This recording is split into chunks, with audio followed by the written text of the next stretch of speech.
welcome. I'm Aaron Glass, a professor here at Bard Graduate Center. I'm very pleased to welcome you this evening to the second in our annual seminar series, Indigenous Arts in Transition. I'd like to start by inviting you to join me in acknowledging our presence tonight on the island of Mannahatta in Lenape-Hoking, the ancestral homelands of the Lenni Lenape, and along a crossroads for many Indigenous people, not only from this region, but from around the world. Welcome also to those not located in this physical territory who are joining us online through Bard Graduate Center TV.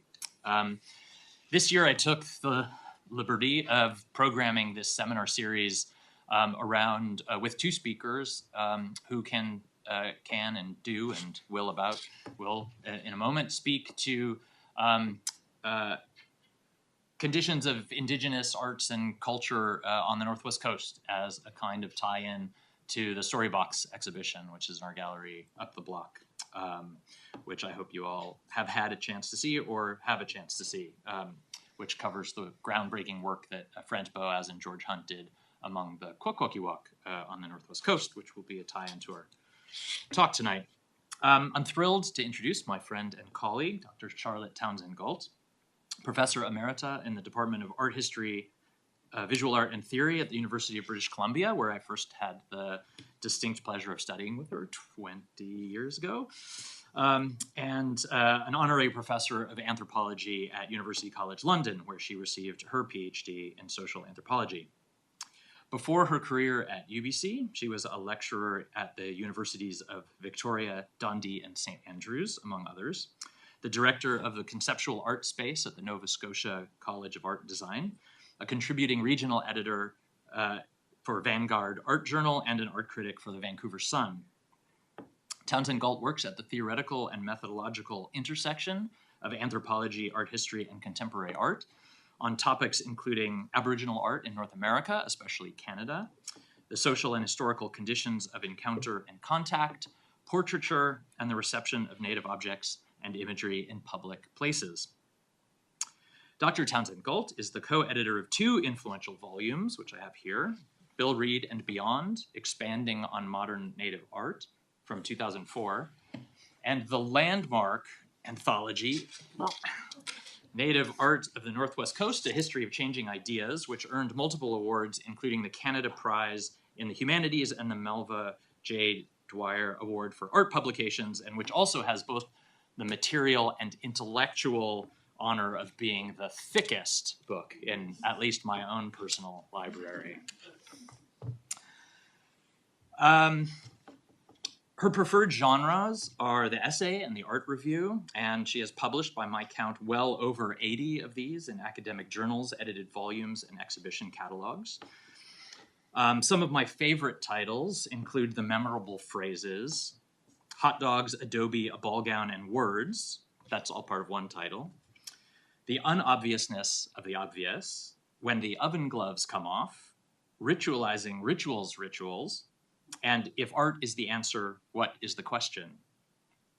Townsend-Gault was the co-curator of a number of important exhibitions in Canada, including the quincentennial Land Spirit Power in 1992, Yahwelipton, Born to Live and Die on Your Colonialist Reservations, 1995, Rebekah Belma, The Named and the Unnamed in 2003, and Backstory, No Channel Ceremonial Curtains and the Work of Kakayan in 2010.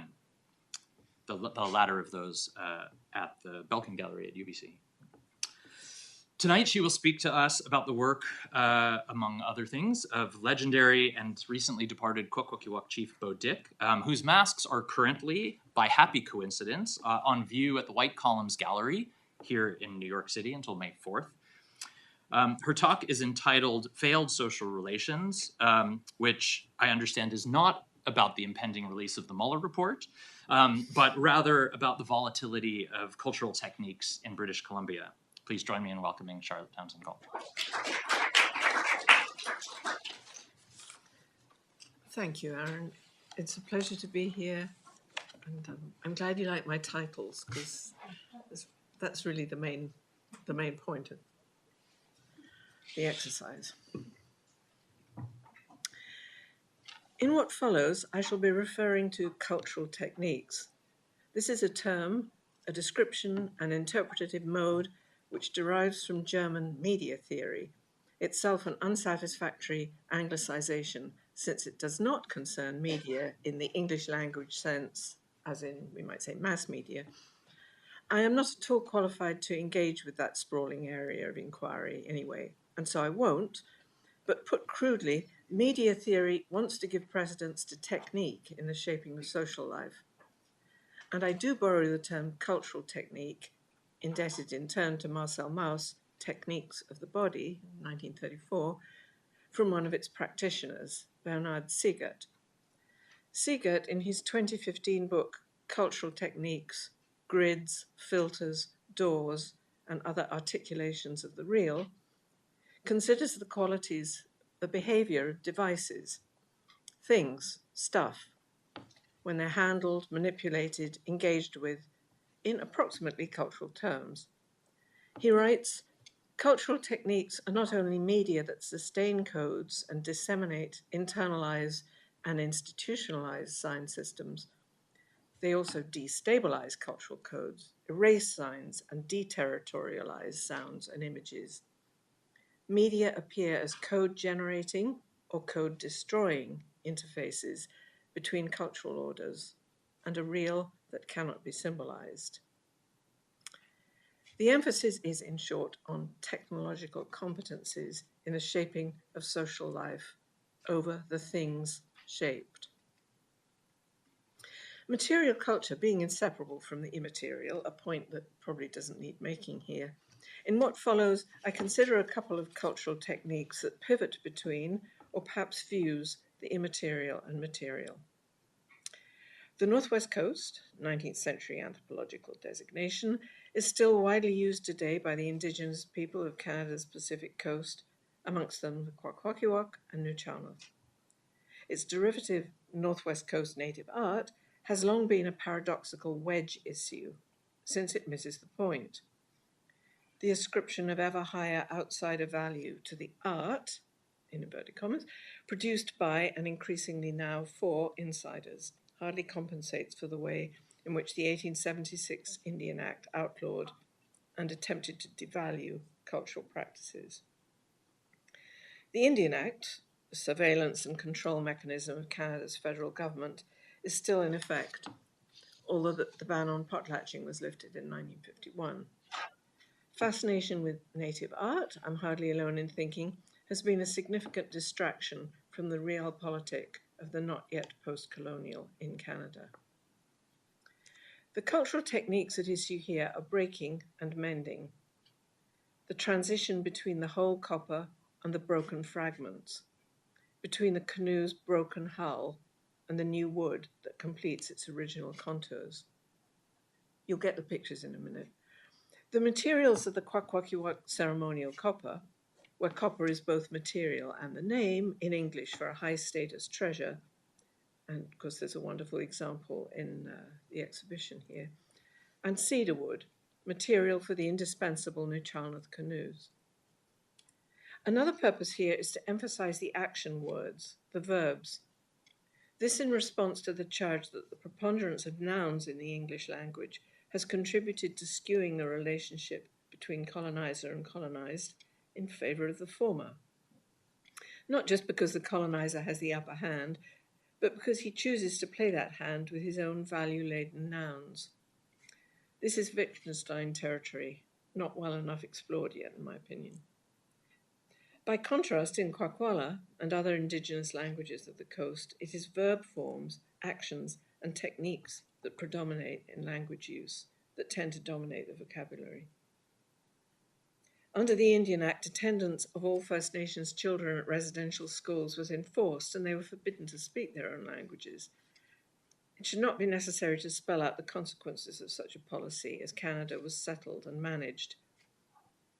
Although it's good to be able to report that the revival of Indigenous languages in many parts of the country is now active, I am indebted to the research of in ethnolinguistics of Marianne Nicholson, Kwakwaka'wakw artist and scholar, since I learnt, while on her PhD committee, some of the consequences of the linguistic embeddedness of the doing words in her language, Kwakwala. I suggest that the 2017 breaking or cutting of a high-value Kwakwakiwak copper in public in Victoria and subsequently in Ottawa can be understood as a cultural technique, one which releases the copper's enigmatic surplus, and that its breaking, like the conspicuous mend of a Nucharnath canoe that was recently put on display at the Museum of Anthropology at University of British Columbia, circumvents some common distractions. For example, the art trap for objects, such as coppers, or the canoe as delusional symbol for Canada as a vast, uncharted, and above all, empty wilderness. Miles and miles of bugger all, as King Edward VII is said to have observed. That joke probably not very funny unless you're English, but if you're English, it's funny. Under the Indian Act, the potlatch with all other Indigenous ceremonial across Canada was banned. As you probably know, the ban only lifted in 1951. Rupture and repair of rupture may perhaps be taken as techniques equally implicated in shaping the social order. Here we have Bo Dick, widely recognized Kwakwakiwak artist who held inherited chiefly status and who sadly died 2 years ago now. He was a longtime friend, patient, not discouraging, funny, an inveterate actor, delighting in the elasticity of credibility. And as Aaron said, there's an exhibition, you can see his work here in New York, which is wonderful. I'm indebted to him, above all, for our conversations. He would not want this to be about himself, but here he is on what he called the copper system, and I'm going to quote. Prior to contact, how did we keep order? The copper is our symbol of justice. You don't mess with justice. It is our law. We live by doctrines. We have codes of honor and systems of loyalty in our society and in our secret societies. It is very complex. So all this is part of the copper system. Even the simple act of putting a name on a child. Where does that name come from? Is it valid? Did you just make it up? Did you steal it? No, it has to be validated. And it's the copper that validates it, because there's a history attached to the name, and it's protected by that copper. For many of you, this will be familiar from the late 19th and early 20th century ethnographies of Franz Boas. And if you aren't now, of course, you can become extremely familiar, largely built on the work of George Hunt, his informant and co-worker who had grown up on Kwakwakiwak territory and was fluent in Kwakwala. Their texts are classics of the literature, and the potlatch and copper acquired wider currency, was foundational to a range of anthropological thinking on exchange, gifts, reciprocity, lineage, status, and more in the work of Emile Durkheim, Marcel Mauss, and of Georges Bataille, who interpreted potlatch gifting, the destruction of property, as a countervail to capitalist accumulation. It has also accumulated a discourse of gift, of reciprocity, of gift withheld, anaguena, of giving and keeping, and of weighing a surplus. Maurice Godelier. I advance with trepidation. The public Aolaskenis performance, the public breakings, and a journey across the country to its capital showed the Kwakwakiwak holding the copper as sacred, animate, and inalienable, while demonstrating its power surplus, enough to break, to throw the fragment, the literal surplus, at, and so to disgrace another state power, initially in Victoria, capital of British Columbia, subsequently in Ottawa, the seat of Canada's federal government.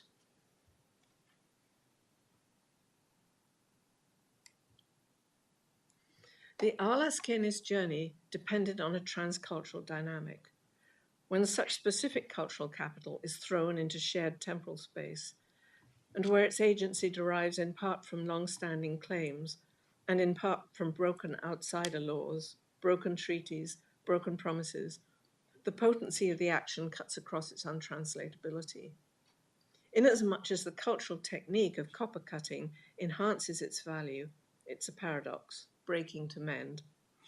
The brokered coppers imply their absent fragments, a way of shaming the political system that once banned them.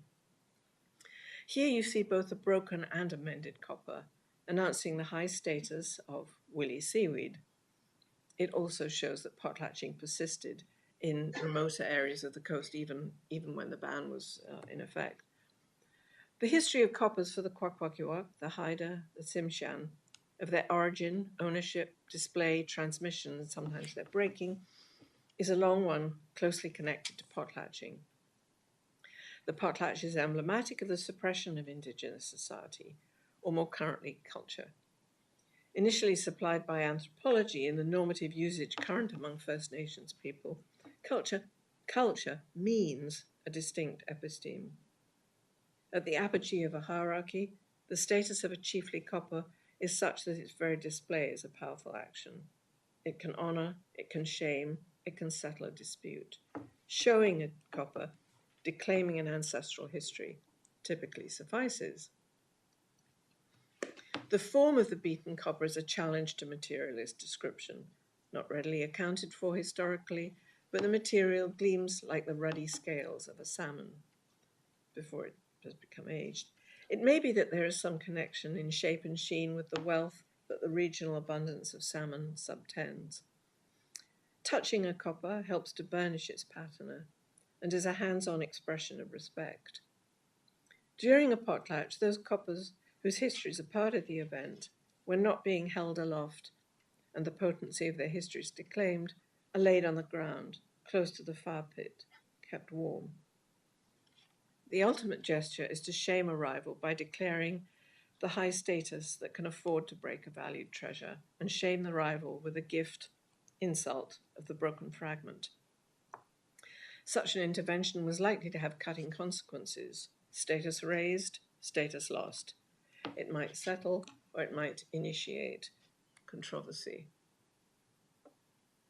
This is a photograph of taken in April 2017 of Bill Cranmer's Grease Feast in the Big House at Alert Bay, and I'm indebted to Karen Duffick, who was invited for the photograph, and we have Bill Cranmer's permission for me to show it here.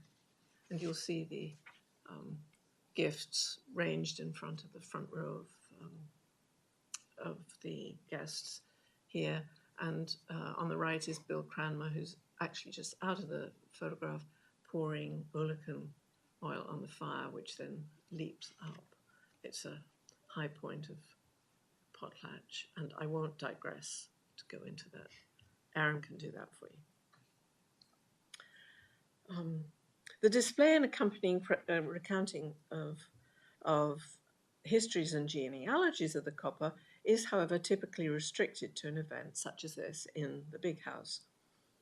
Boe himself knew he was heading for controversy within his own community in making the unprecedented move of going public with the breaking of a copper to which he himself had inherited rights. Rights to disclose anything, however, are likely to be contested. This is the announcement of the planned event.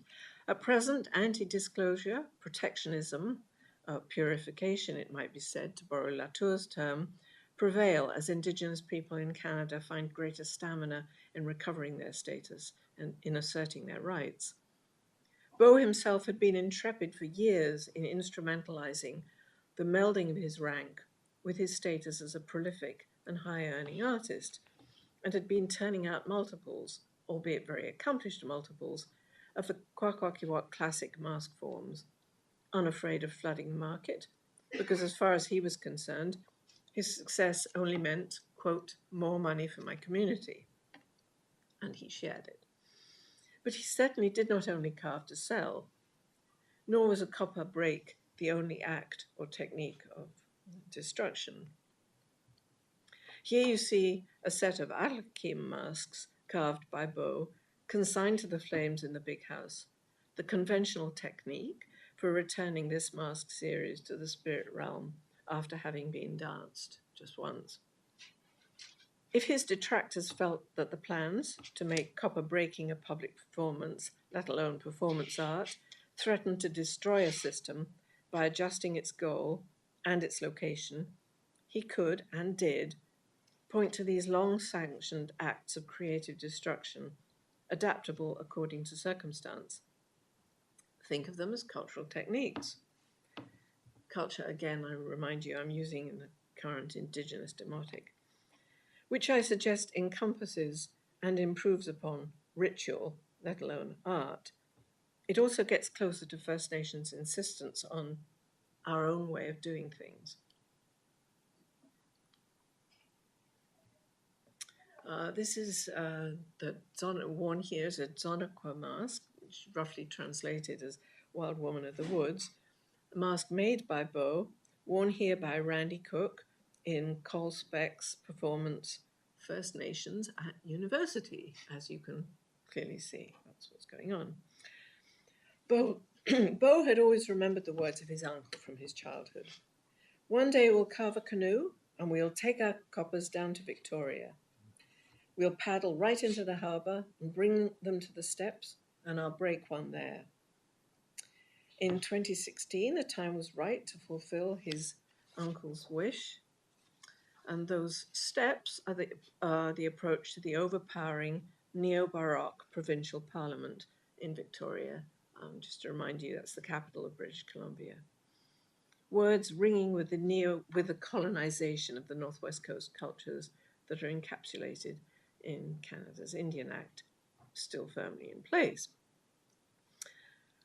Bow's immediate provocation came from the all-too-evident harm to the wild salmon stocks caused by fish farming, objection to which meshed with Idle No More.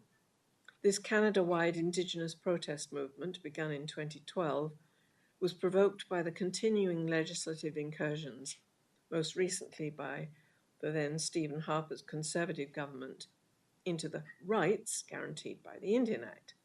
It threatened specifically to diminish protection of waterways and forests. Retaliation being nothing new in Canada, Indigenous sovereignty was invoked yet again to protect water, air, land, and all creation for future generations. Bow was adamant.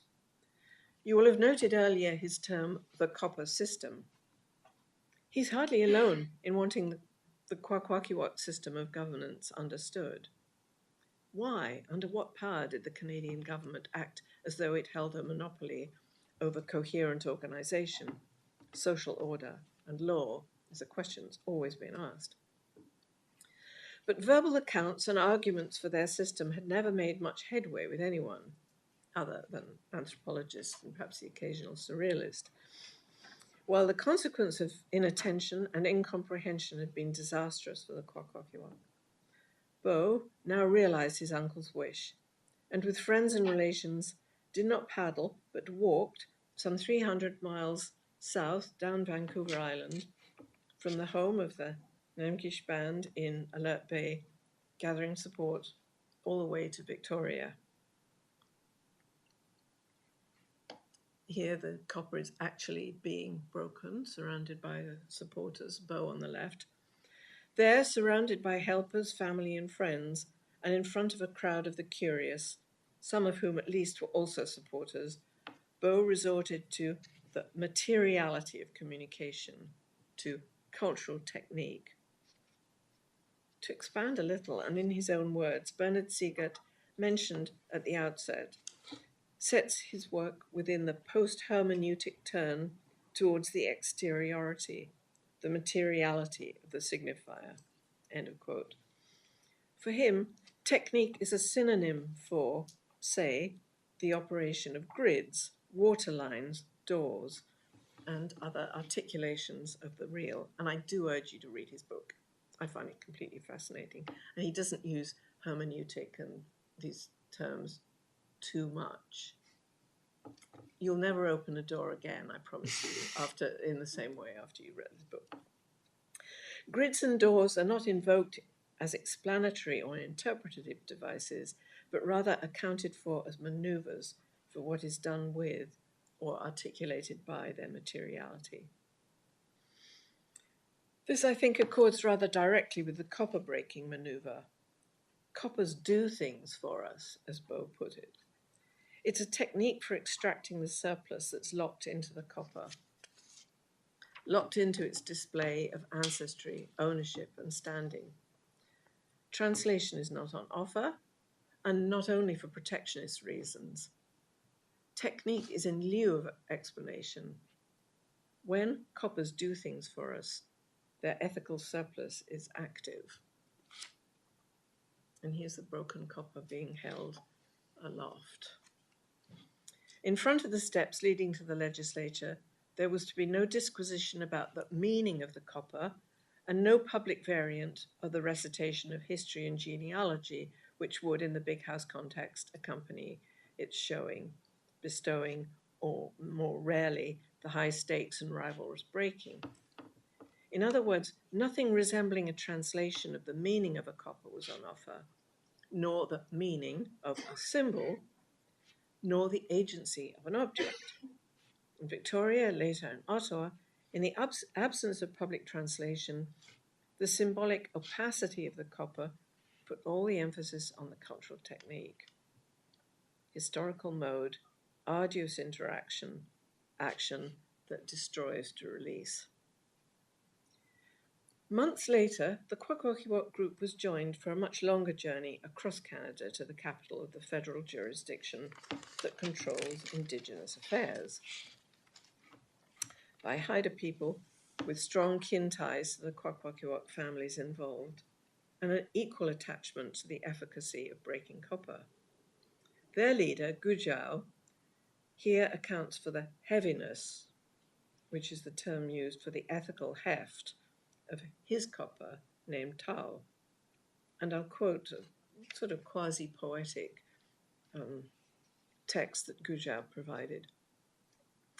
More than a mystical geometric form or a challenging work of metallurgy, its function is central to a complex economic system, whereby the measure of wealth, incorporeal properties, are more valuable than material holdings, where influence is attained through respect, with prestige the return, gained through the distribution rather than the accumulation of wealth, the value measured in accordance with that given. This is the weight of the copper. In preparation for the journey, the coppers were cleansed in the Pacific Ocean, and then, with stops in First Nations communities along the route, travelled to be seen, revealed, and touched with the whole apparatus of song and speech, of gifts given and received. Display of the copper's relational potential to activate, provoke, and shame was always in contradistinction to the indignity of coppers stashed away in the Canadian Museum of History, down the road from Parliament Hill in Ottawa, under the pretext that they would be sharing our culture with the world, but to which Beau and his group, who apparently did not have the appearance of normal researchers, were not allowed access. So very near to where the ceremony took place in Ottawa was this treasure trove of historical coppers, and they couldn't see them. A down day for museums, I must say. But they had a technique, nevertheless, that would overcome this indignity. This project depends on an unprecedented display outside the bounds of the owner's culture and outside a museum, but it depends more on the exposure of a culturally specific technique.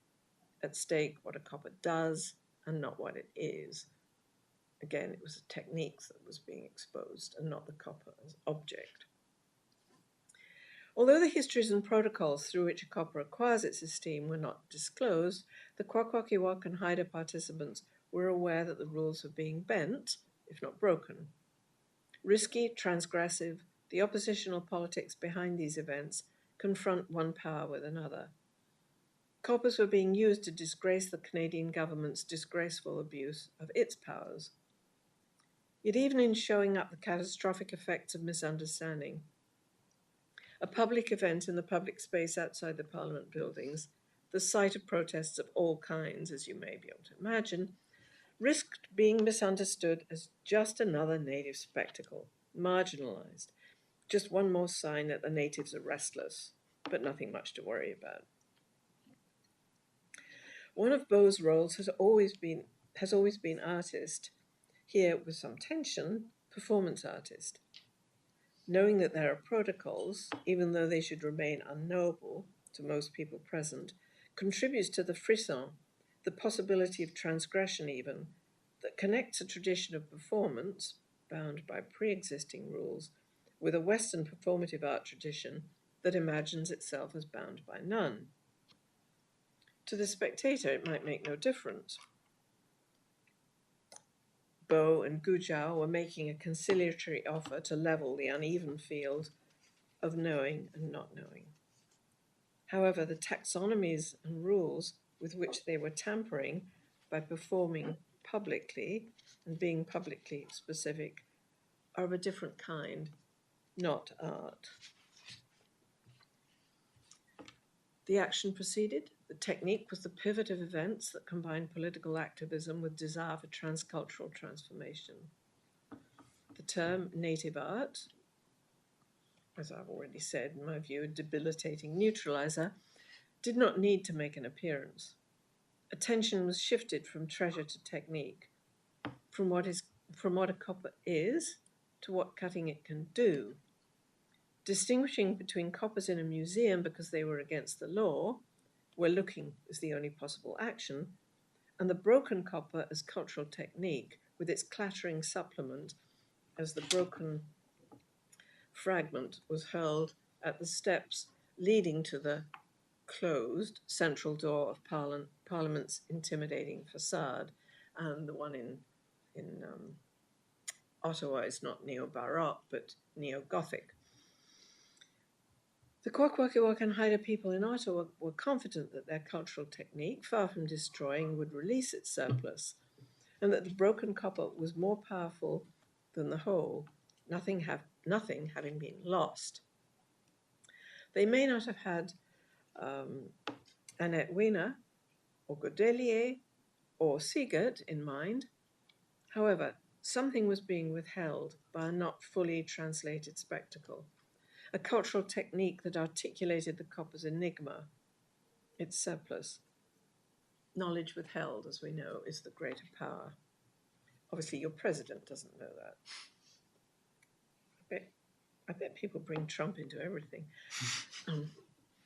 The broken copper was kept, the fragment was given, hurled in scorn. From the break emerged an ethical surplus, a powerful tacit remonstrance, such is the urgency of the ethical accounting. If this sounds like my quasi-mystical special pleading, I suggest you attend to the technique. Walter Benjamin imagined the angel of history, a figure looking backwards over the ruins of the past, whose gathered winds precipitate him towards a terrifying future. Although images of Beau invoke any number of otherworldly pictorial tropes, remember the one I showed you at the beginning, he was, and perhaps now is, no angel of history. He belonged to a culture where chiefly ruin was built into its value system, where destruction of possessions by fire was a route to another realm, where ancestral power struggles were marked and overcome by material breakage, and where the cultural technique of breaking the tangible exuded an ethical surplus. Perhaps another opportunity to mend broken social intangibles. When in 2017, this performance of technique migrated to international art worlds in Kassel and Venice, its surplus value still escaped the thrall of object display, although objects were displayed, and the misleading allure of art.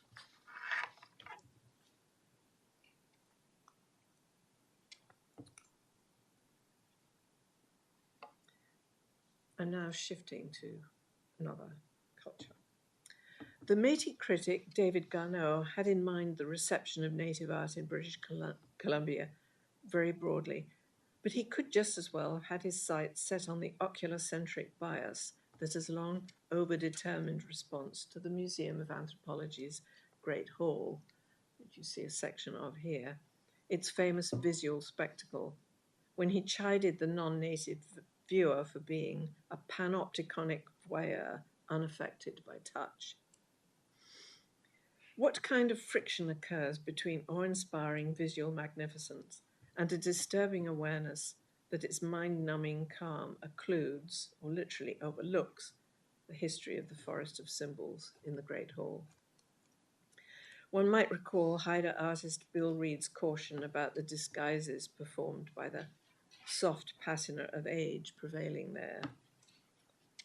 The French collector Charles Raton observed how many early 20th century dealers and collectors manipulated, cut, and removed elements from sculptures brought back from the colonies so that they complied with the aesthetic criteria of Western taste. The mended canoe that I'm about to show you updates the criteria from the monumental to the ready-made, perhaps semi-ready-made, which is to say that it's inevitably entangled in its own moment, critical preoccupation with the dominance of the visual and the cannibalizing effects of Western art, and a contemporary predilection for ruins and ruination.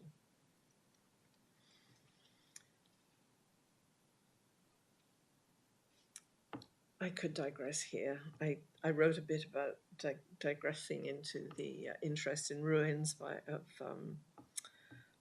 Gordon Matter Clark and Thomas Struth in Germany, and in the UK, Mike Nelson. But we can't stay here all night, so I am going to spare you that. But I think there's context here and much more to be said about ruins and ruination, which bears on what I'm going to show you, however.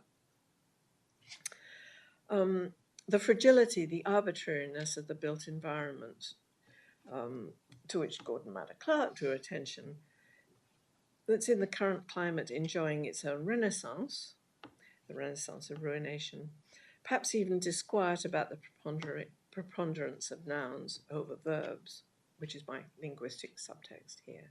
Anyway, contrary to Garneau, I suggest that the canoe's visible mend makes it rather difficult to be unaffected by touch.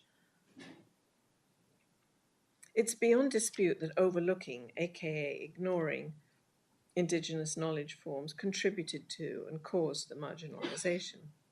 It's now a vital element in their resurgence. How to take this into account? Perhaps by the floundering around in discursive pluralism, which is what you're getting here, and for which I'm not making too many excuses.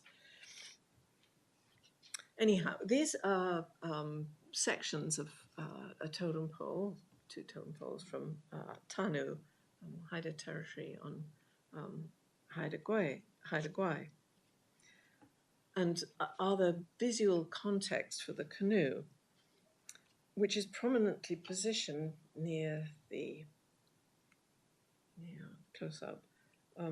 They were sawn into pieces, I should make clear, to enable them to be towed away. They were floated down from Haida Gwaii to Vancouver, a move that was that happened with the supervision of Haida people, including Bill Reed. It was an expedient thing. We might think about it differently now, might be done differently now, but here they stand as monuments to a certain technique, let's say. So that's the context in which you encounter this Nuu-Chanoth canoe, which has only very recently been situated here, not far from the silenced Canoe Poles.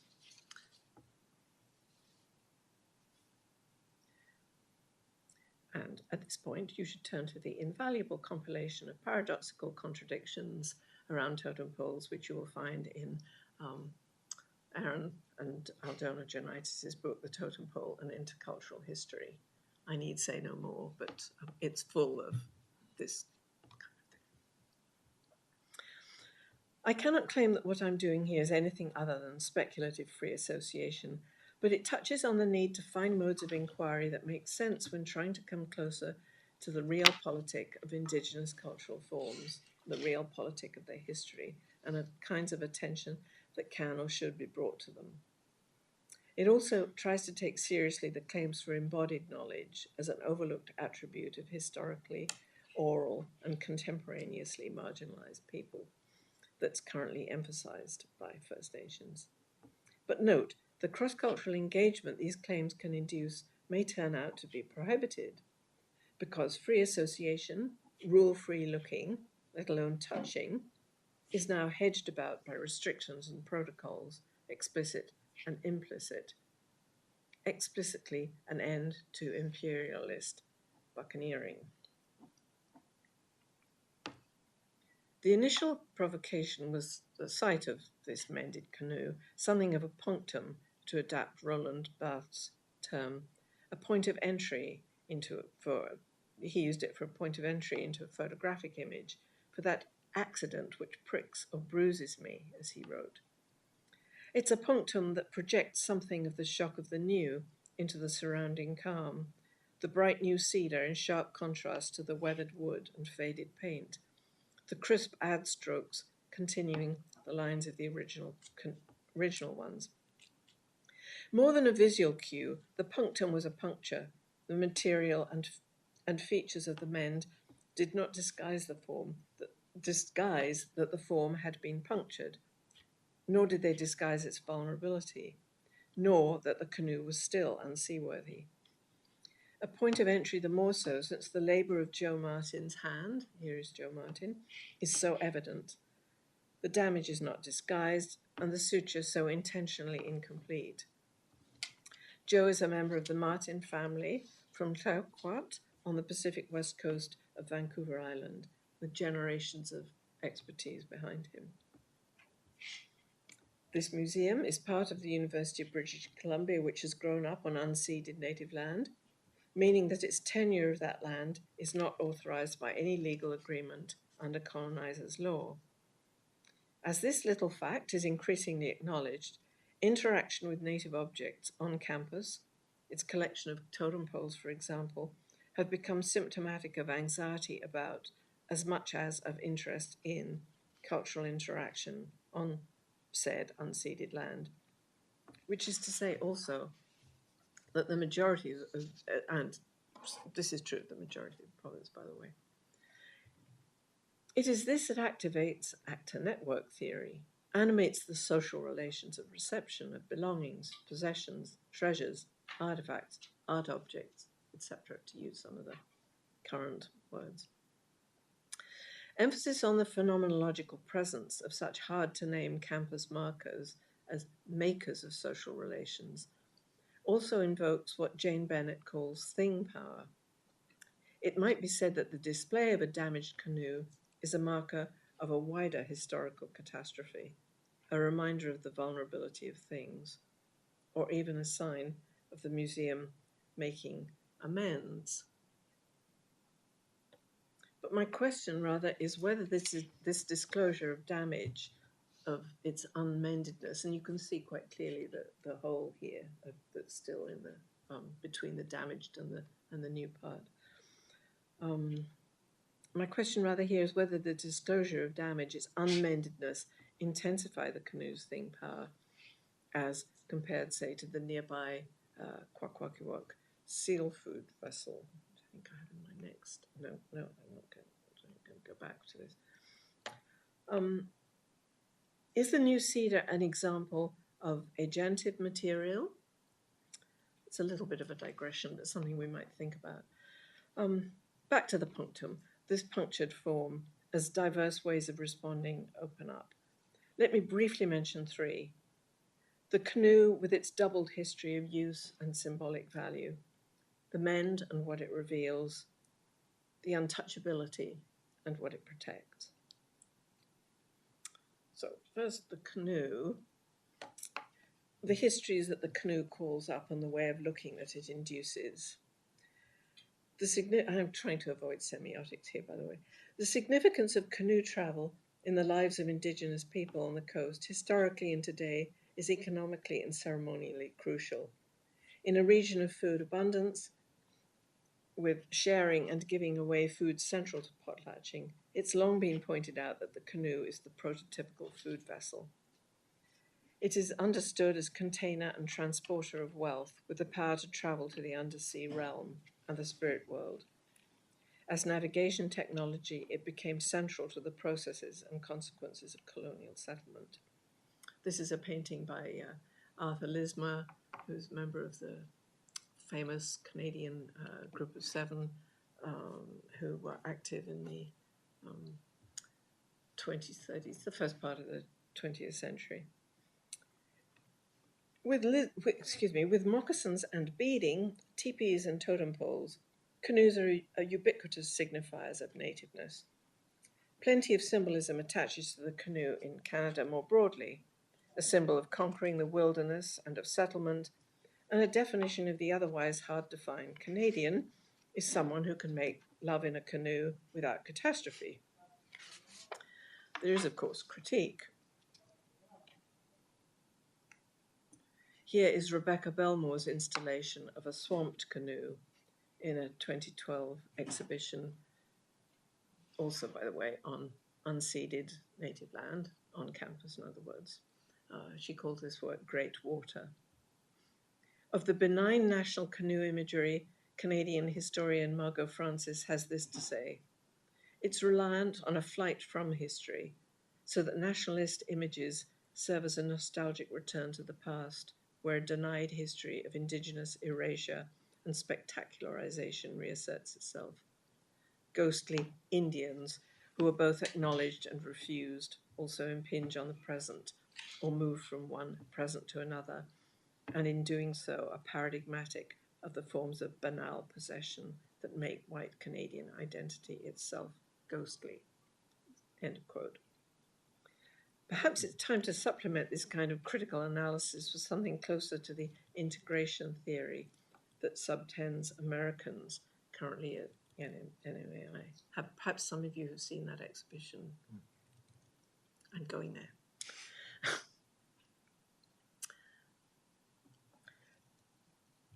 This is a photograph of taken from the contemporary annual Canoe Journey, now done by First Nations people on the West Coast, in which most Indigenous coastal communities participate, and which ensures the upkeep of skills and is a powerful marker of cultural resurgence. Here, one of the community groups paddle along Vancouver's inner harbour. Inseparable from this framing, the mended canoe itself travels metaphorically beyond broken, non-functioning artifact to insert the integrity of a perduring historical form. With its clean, unornamental lines, the canoe has also been taken as an exemplary modern object. That is, according to those takes on objects from other times and places, understood or misunderstood as travelling without too much attendant baggage, and thus playing a large role in defining the modern art. As a whole part of this paper, which I'm sparing you about that. Recall Picasso's now classic statement, "Everything I need to know about Africa, I can see in its masks." But if there was nevertheless a yearning for a pre-industrial past that modernity stamped out, here it is, embedded. Is that its provocation, its punctum? To reiterate, the new channel of the canoe has been visibly mended, not to make it seaworthy again, but to indicate how it once was. There can also be no forgetting either of its original or of its damage. In this way, it transcends the obsessive pragmatism from which museums are often criticized by Native people, and shows up qualities not necessarily captured by being termed art. The mend shows up the form, but broken. Is there a whiff here of the informe, the formlessness, of which art critic Rosalind Krauss, carrying forward Georges Bataille's insight, has written? That's to say, has the puncture of the form, what I've been suggesting is the initial punctum, rendered it formless? And is it then that the spoiled form is one of the ways in which Tausig's public secret of unceded land, of unsettled claims, of broken promises, is announced? Justin Trudeau is simply the latest in a long line of promises. In this sense, and in Canada, what is inferred by the public secret is pretty clear. And here it is made evident by ruination. The debris of the secret is fully revealed in this work by Dana Claxton, Buffalo Bone China. Here, the debris left over by the performance, during which she smashed, item by item, a fine bone china tea set. It illustrates in a fairly straightforward way what Laura Ann Stoller has called imperial debris. You might think of another study, Marianne Felmay's book, Violence, History, and the Everyday in Sierra Leone, that brings to light the histories, the consequences that lurk beneath culture's surfaces and are revealed when things, tangible things like masks, are turned over. One might also think of Matter Clark, I've mentioned already, which deliberately intervenes in and to an extent destroys an architectural form, throwing everything about it into question. I don't know why I don't have a Matter Clark slide, I'm sorry. He emphasized built form through its deforming, drilling through multiple architectural layers, as he did with the abandoned 17th century buildings in Paris about to be knocked down to make way for the Pompidou Center. It's not a good moment to speak about damaged buildings in France, is it? Was not so much an act of deliberate destruction as putting formal givens in question, revealing nothing more or less than radical doubt. The case for the otherwise opportunistic insertion of Matter Clark here is that the work shows up simultaneously breaking and making, and a doubling of cultural techniques. It's a visual reminder that breaking and mending are infinitely more complicated than my brief schematization has suggested. Arguably, by comparison, The Fix by Joe Martin is a positive, even reassuring story.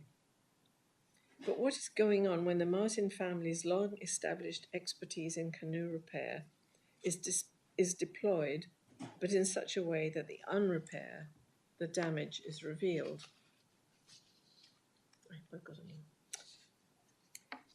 Do you want me to go back to the break? Maybe I should go back to the...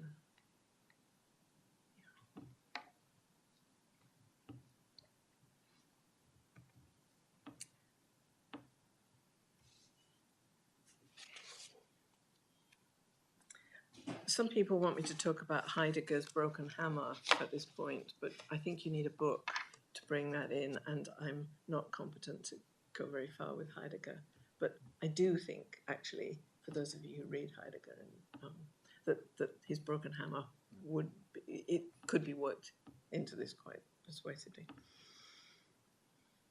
Its defacement reveals the public secret. Deface is a strong word, but though it's unlikely that in this case the damage was deliberate to this particular canoe, nevertheless it looks damaged, and it still looks damaged. And deface is not too strong a word for what has happened to New Charnoth fisheries and livelihoods over the past century. And this is why this ties in with the protest, the copper breaking as protest against fish farming and other depredations of the fisheries. The potlatch ban created trepidation and fear. It also promoted the destruction and confiscation of cultural property. The prohibition operated when Canada's assault on Indigenous people and cultures was in full swing, achieving the displacement of Indigenous voice and authority, the wrecking of countless treasures, and the salvaging of some of them in the cause of, well, let's say, Western art. Art is differently defined in the words of the young New Charnoth lawyer, maybe he's not so young anymore, Douglas White. The imposition of foreign legal systems, identities and values on Indigenous people would thereby devastate their nations, authorities and voices. The encounter between law and Northwest Coast art can be considered one in which contests over voice, the power and authority to narrate meaningful stories, are central. Our stories, he goes on, whether they are oral or text-based or non-linguistic compositions of visual or symbolic content, make us who we are. that's the end of Doug White. And you can read, Doug White has a chapter, I think a pretty interesting chapter in the Fat Book. So I'm approaching the end here, but let me just speak for a minute about untouchability. Masks, ceremonial rattles, dance robes with family crests, coppers, and other treasures were literally imprisoned when they were confiscated under the potlatch ban. A famous local instance of reinstatement of affect, its uncaging, is the arrangement of the returned potlatch treasures to the Umista Cultural Centre in Alert Bay. And again, I refer you to Aaron's exhibition upstairs for more on this. But at Umista, the treasures, of course, now returned, are set out not in glass cases, in principle touchable in the order in which they would appear and be danced at a potlatch. With the canoe demonstrating connection to perhaps a desire for a pre-industrial past or a recovery from imposed modernism. As Jessica Horton has recently argued, with its men, the embodiment of specific knowledge, and with the tactility of the formal imperfection, here is cultural technique for which the Haida saying, "The world is as sharp as the edge of a knife," seems apt. Points to the failed social relations, spectacular breaks, provisional mends that have prevailed for the century and a half since colonization of Northwest Coast cultures, and the superimposition of nouns over the proliferation of verbs in Kwakwala and Nuu-Chah-Nulth languages. Let's ask again, if no longer fit for purpose, what is it? Or what is the canoe doing now? Purposely not repaired to seaworthiness, both defacement and repair are simultaneously available. Beyond the empiricism of a medium, the cedar wood's uses, its cultural semantics, or its aesthetics, as shown up in some of the images that we've just looked at, it seems fitting to find a place where the distinction between object and performance, matter and form, human and non-human, sign and channel, the symbolic and the real, are still in the process of becoming. In its attempt to attend or respond to some of this, the idea of cultural technique, perhaps you may agree, seems useful. I want my last slide. Where's my last slide gone? Sorry. Something terrible's happened to Aaron. There it is. Aaron knows everything, so I turn to him. When asked whether copper was art, and whether breaking a copper in front of an audience should be thought of as performance art, emphasizing action rather than looking, Bois was rather pleased to consider the question. At least in his generous way, he didn't mock it. In his calculating way, too, for the idea developed to the point that it was included in the 2017 documentary, as I've mentioned. Whether the copper ceremony can or should break out of its cultural frame, passing from Kwakwakiwak ceremony to international performance art, or whether that is an impasse, and whether the mend floats the canoe into the treacherous waters of the ready-made installation or somewhere else altogether, I leave to you to anticipate. But here is Joe Martin and another member of his family in their characteristic Nuu-Chah-Nulth canoes, today off the coast. Thank you.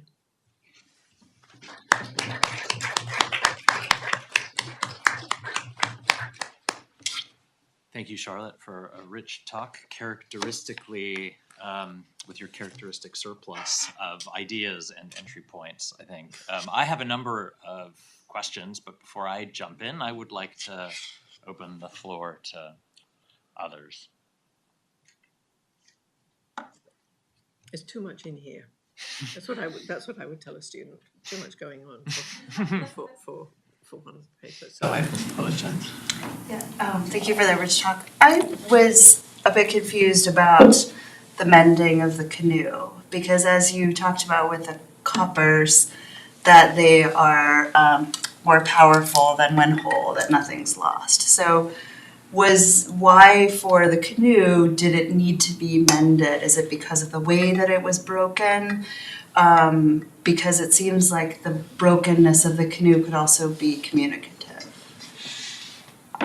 Yes, the decision to mend it was taken not unilaterally by the museum, although to be clear, the damage had taken place under the museum's watch for some reason that they can't trace, that the museum cannot trace. It had become damaged, it had been stored outside, and it had just become weathered for a long time. And so it was a shame at their bad curatorship that led them to consider what they wanted to put it on display, that led them to consider mending it. And then in discussions with Joe Martin, it was decided to leave it betraying bad museum practice. But I think the break also stands for a lot. It's by being unmended, it's allowed to stand for many more things than I touched on here. But it's in a way misleading to include to talk about the mend and their own equivalent in some realm of my imagination. I mean, this isn't a ceremony. This mended canoe isn't ceremonial in any equivalent way to the breaking of the copper. You probably gathered that already.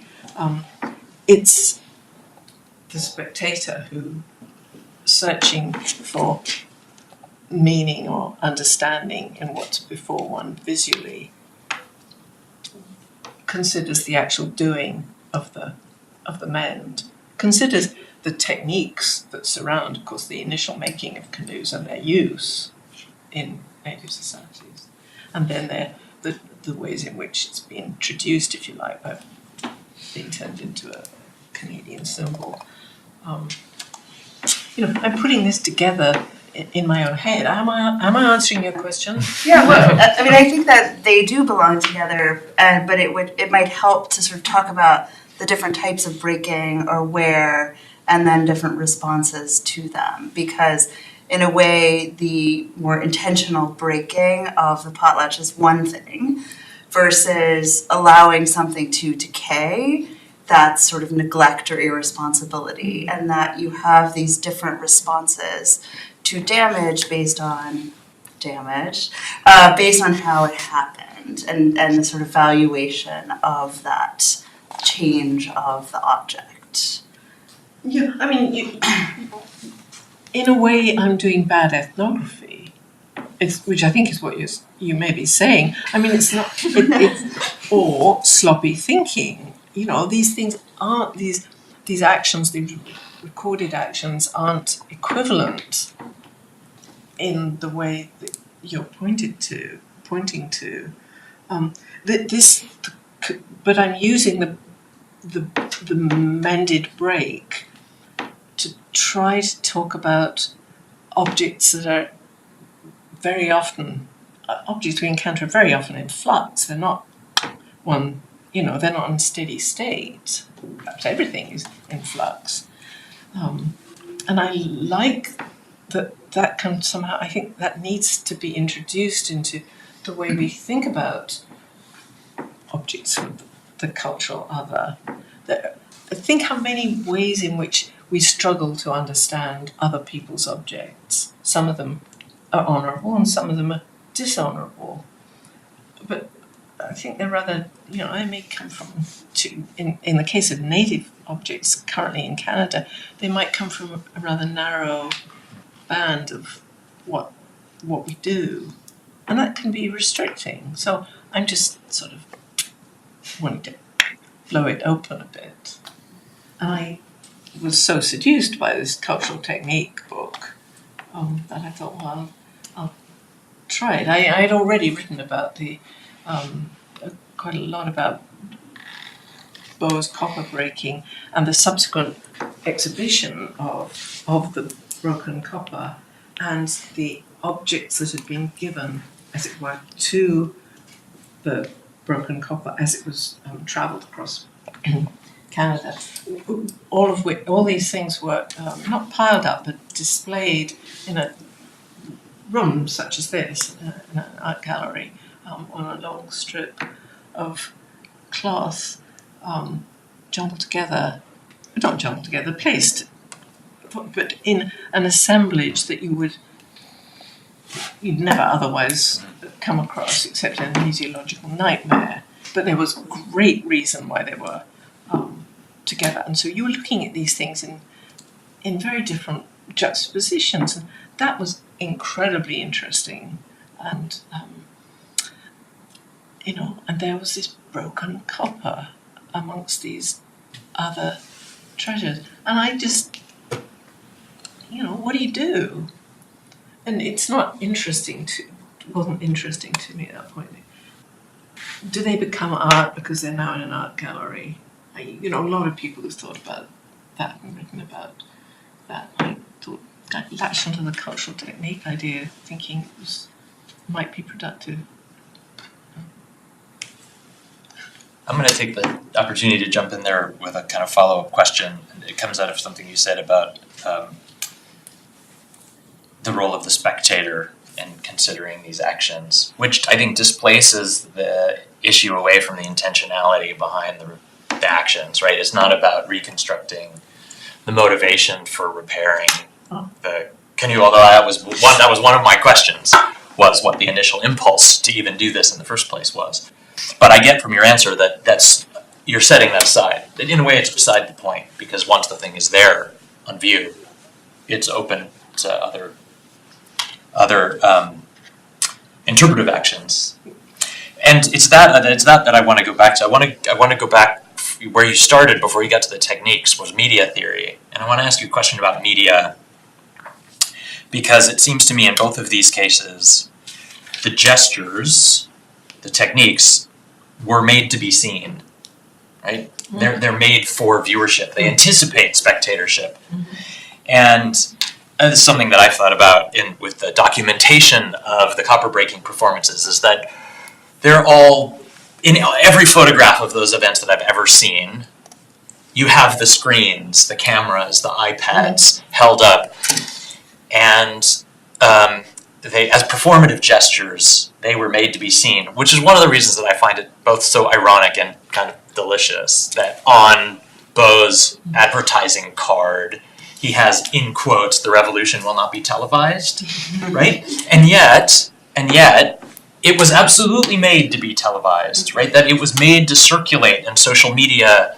It was made to be mediated. But he said, the very first thing he said, nobody's to take any photographs. He said that at the very beginning. Yeah. I mean, so on the one hand, that's really introducing the protocols from the big house, from the potlatch, right? You don't document this. But obviously, they were tracked by camera crews at all the stops. It was like, I think there's a rhetorical gesture that's part of the action, part of the techniques, right? Is the withholding of photography. So I'm thinking about media and mediation, both the screen, but the museum. The museum as a vehicle for mediating these gestures, which frames them as art, perhaps problematically. But can you talk a little bit about that? About the kind of the mediation of the technique, self-consciously, in these kinds of gestures?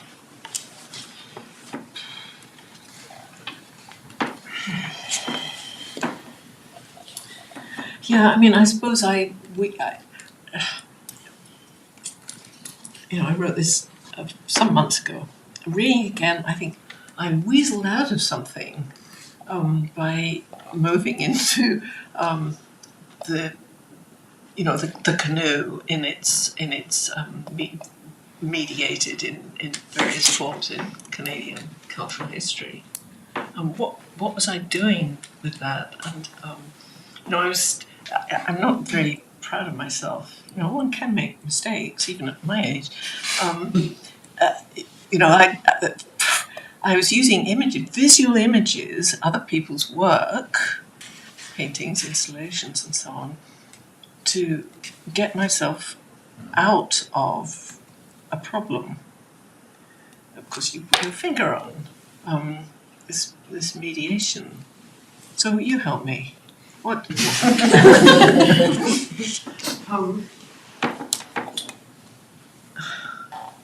Have I made a confection, as it were, in this presentation, which evades the media issues? No, I don't think so. I think I was signaling them at the beginning, put them in my mind, and like I said, I'd already thought about the kind of the screens for the copper breaking episodes.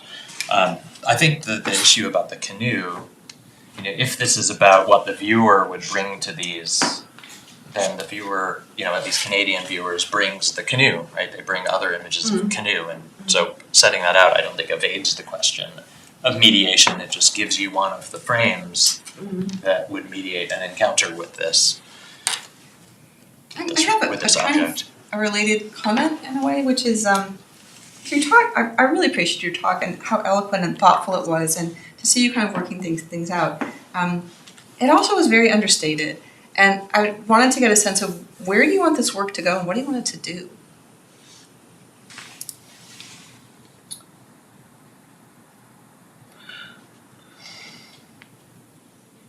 I think the second question is maybe more a question. Yeah. I've lived for many years in Canada and been bothered all that time by what I see as a shortcut of turning native cultural production into art, which is used all the time to deflect from political absolute urgencies in that country. I mean, the state of play between native people and the others is awful. I mean, the way the reservations are an absolute blot on the country, and that can't be said often enough. And protest and knowledge of this comes and goes, but it's just, words fail me. And yet everybody loves native art, and we keep having these big exhibitions in native art, and we've got wonderful institutions that show native art. And I'm delighted for native artists, by the way. I want them to have as much attention and support as they deserve. It's not that, don't get me wrong, but it's a complete whitewash job. And I want to do something about that. And the little, I found myself locked into, as you become a university professor, you're locked into something. And I've never been sure that I made the right move in allowing myself to get into the university, because I was a freelance writer before that, where you had much greater freedom to speak and write. Now that I'm retired, I'm thinking of ways out of that particular block. I think you have to be active in some way. And so this is, on one level, thank you for asking me, on one level this is me kind of fighting my way out of a certain kind of writing format and trying to do something different. But, reading it out to an audience, you see stuff which you never, I don't know why that is, but which reading alone, privately, I don't know, anybody else finds that, but I always do. So anything you have to say is very helpful. To see whether this is worth pursuing. Yeah. Thank you. So one of the ways into this that I was hoping you could expand on is what kind of loss or breakage the repair makes visible.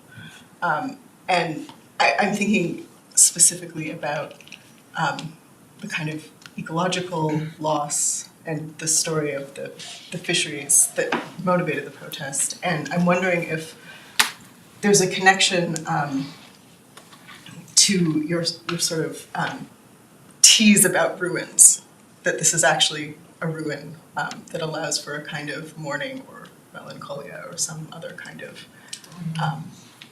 affect around registering what precisely is being lost and then displayed as a loss. Yeah, but melancholia, that's 19th century romanticism. Right, but so are ruins. And I think of this more in the terms of a contemporary interest in ruination, which is why I brought Matt Clark in and Thomas Struth and Mike Nelson in the UK.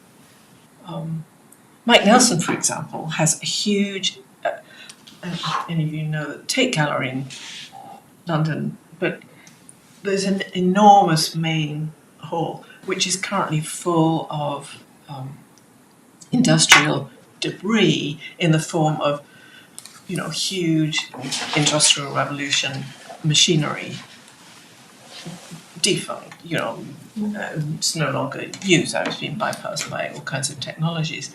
But it's amazingly sad, it's amazingly romantic, it's amazingly powerful. This is the ruination of what he's putting on show is the ruination of Britain's industrial revolution, and therefore somehow the ruination of the country. It's hugely powerful in a very romantic, on one level, a very romantic way, which I haven't made. I haven't thought it through. But I was very affected by it. I just saw it the other day, and so I wanted to bring him in. This is, I need to write more. I need to think more. You can tell, and write it out. I'm not answering your question, am I, Jane? Well, I mean, you sort of are, because it seems like this. Why ruination is particularly effective is something about how ecological damage, legal injustice, all of these things are being made visible in the same frame in both kinds of spectacle that you're talking about, and that I don't know, that there's something that's to me the sort of compelling connection between both gestures, are these different kinds of ruination. Yeah, is that the answer? Yeah, I don't know. It's too tiny. But it seems as though you two are groping towards something, and if you find that there's something to grope for in here, then I'm pleased.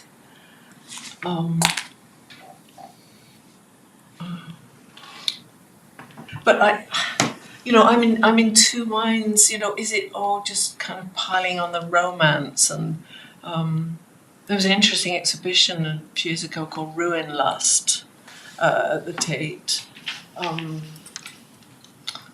You just love this stuff, and Wordsworth loves the ruins of Tintern Abbey, and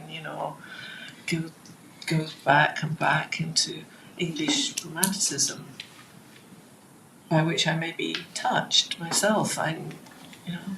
But I don't think I've got it, whatever it is about that mended canoe prow. But even when I see the photograph of it, it affects me profoundly.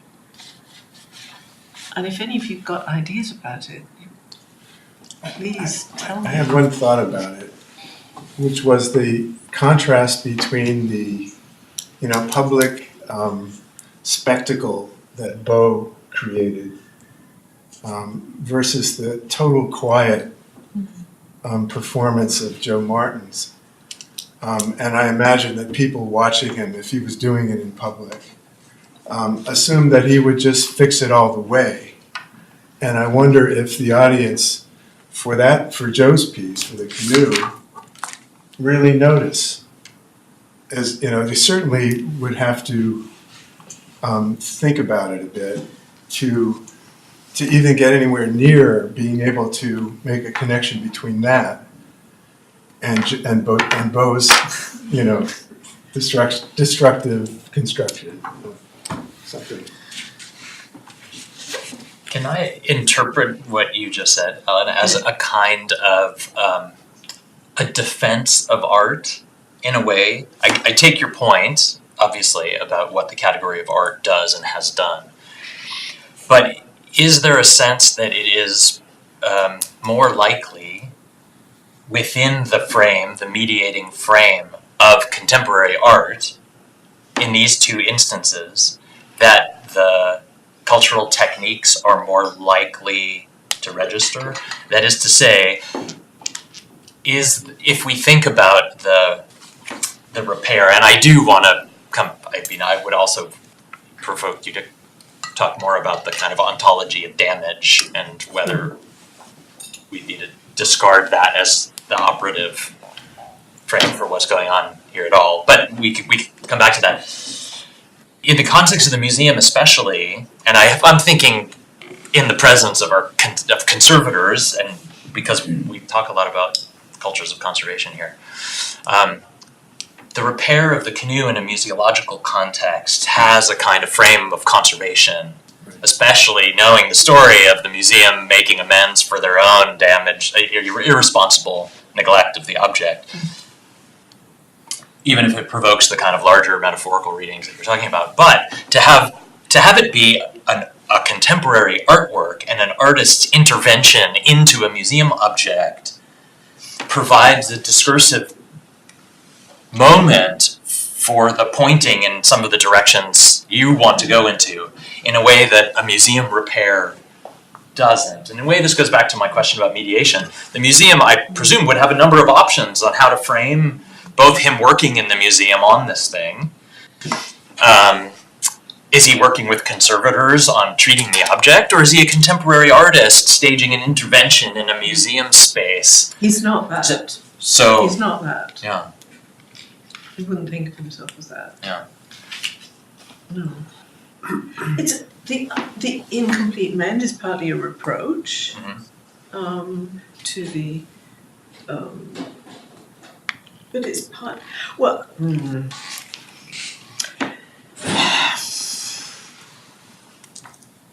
you know, the curator who worked with him, Karen Defacement, who initiated his work, and he discussed it, and they decided together to leave it unseaworthy and not to pretend anything, but to show that he's perfectly capable of making wonderful canoes. So his expertise is displayed, his technique is displayed. It's on display. And I think you could just leave it at that. But is that clear that it's unfinished? That it's gonna stay unfinished? Well, it's obvious. It's as obvious as my photograph makes it. I mean, perhaps some people don't notice the hole. I don't know, but if you spend any time looking at it, you can. It's obvious. I think it's obvious. How much did Joe Martin himself say about his intentions? He wanted the one thing to say is that the museum doesn't have many Nuchalna objects, especially not in the Great Hall, compared to the other people. So partly it's a curatorial decision to correct the imbalance. And as you can imagine, perhaps there's a sort of rivalry amongst First Nations of the region about who should have what of their history showing where and how in the Great Hall, which incidentally is going to be rearranged now because of earthquake. The whole thing's got to be upgraded for earthquake. Having a forest of totem poles is now extreme, understood as a huge earthquake threat. So anyway, many more totem poles from totem pole making cultures than there are anything from the Nuchalnas. And so it was partly a curatorial decision to make this canoe, which sort of sticks out above the out of the the normal flow of objects on display and is prominent. It was partly a decision taken with Joe to make what he was doing and a new Charles something prominent in this fabulous visual spectacle that I tried to emphasize at the beginning, which is predominantly non-New Charles. But are you having to speculate quite a bit about what kind of cultural intervention Joe Martin was making? Or was he quite specific about what he thought he was doing? He wanted to show New Charles, at all in the space, canoes, which are still very current amongst New Charles people, and as I just briefly said, the Canoe Journey are becoming really more. I think you can say there's a canoe revival up and down the coast going on, and the Martin family has great renown as a long line of fabulous canoe makers, and that they're still alive and well, making canoes and able to fix canoes. So I think there were a number of motivations driving him. Am I answering you? Yeah. I'm just interested in almost in a documentary sense how much he actually said. I mean, one can imply and infer. I just wonder. I mean, did he write anything about it? Did he say anything about it? No, he didn't. I mean, I wasn't privy to this process. My former colleague Karen Diffig, who's the curator at the museum there, art curator at the museum, devised this idea with him and arranged with him to display it. And there are photographs of the process of him at work on the repair, low down, as where the audience is kept away from the canoe. It's very touchable. It sort of sticks out. It's very, very tactile thing, and all of which is the way he wanted it. Are they going to let people touch it? Like Bill Reed's Old Bear? Is it going to be a touchable piece in the collection? No. At least not with the current raft of curatorial thinking.